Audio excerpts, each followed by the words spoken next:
And our guest this morning is the Minister for Trade, Craig Emerson. But before then, we'll see what the Sunday papers are saying. And the Northern Territory election, after 11 years, Labor Andrew Probyn has been thrown out of office. That's right. So, I mean, you've got to recap. So we had a 25-seat parliament in... we have a 25-seat parliament in the NT, so it was 12, 12 and 1 with one independent.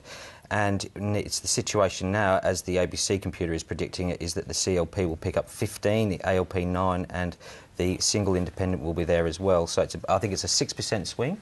And, I was talking to a few people on Friday in the Labor Party about this particular issue, because I think the expectation was the CLP would win. And their view was that if it wasn't too embarrassing, then they'd be feeling relatively comfortable about it, because they thought there was a bit of a time factor and it was swinging against them. But what's remarkable about this is that despite the fact you've got electorates that are only 5,000 people apiece, we've only had 2 changes of government in all this period, you know, 40 years or more thereabouts. And you said there was a 6% swing against Labor, and that's right. But in the bush and in Alice Springs, it was nearer to 15%. That's where the real damage was done. So let's hear from the 2 leaders from last night. Now, some of our reforms have been complex, especially local government reforms, and I recognise that many communities have felt disempowered.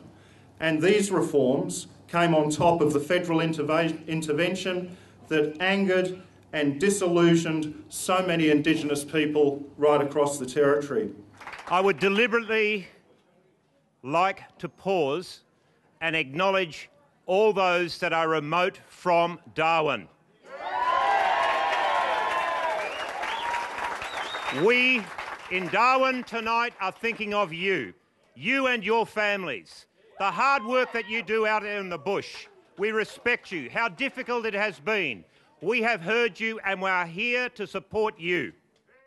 So when you're looking for federal implications, it's always difficult, but federal intervention was clearly an issue, and also the super councils. And the super councils are a problem, not just in the Northern Territory, but wherever you look around the country.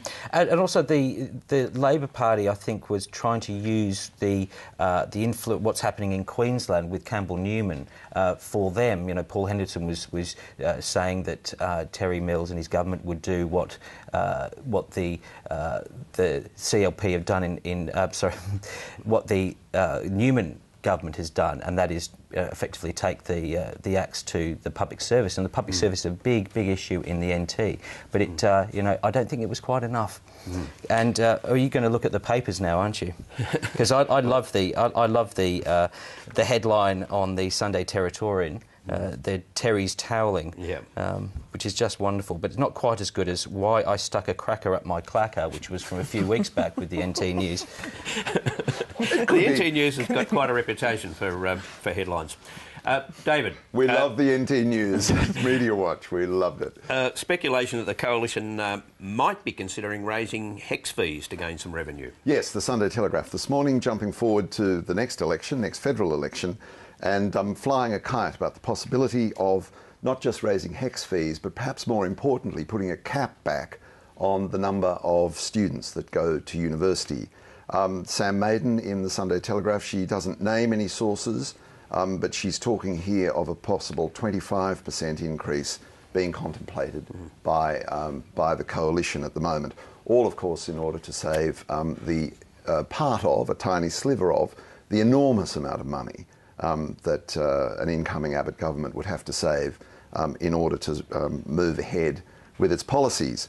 Naturally, this morning, the Minister for Tertiary Education, Chris Evans, whipped out a press release putting some figures on this speculation and saying that the Abbott possible plan would mean more than 130,000 Australians not being able to get to university over the first 5 years of such a plan, and the cost of degrees going up by 25%.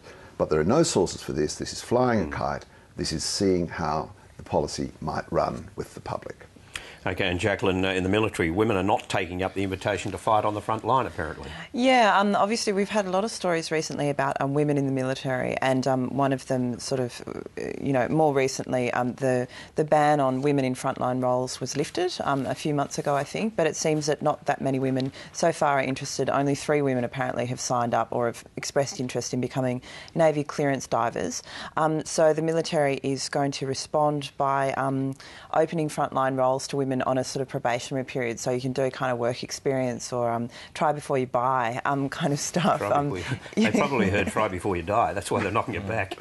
Yeah, maybe it just proves that women are the more sensible gender after all. No, but also they're going to sort of specialise a lot of the physical tests that you need for different combat roles to sort of to not to lower the bar, but to encourage more women to get a critical mass of females in the military. And in a speech in Hobart yesterday, Tony Abbott conceded that the carbon tax, quote, is not absolutely catastrophic. And Wayne Swan, the Treasurer, then tweeted, "The wrecking ball Tony Abbott pretended would wreck the economy has smashed his credibility instead." Well, that's the Sunday papers. Now we'll go to our guest, the Minister for Trade, Craig Emerson, who joins us from our Canberra studios.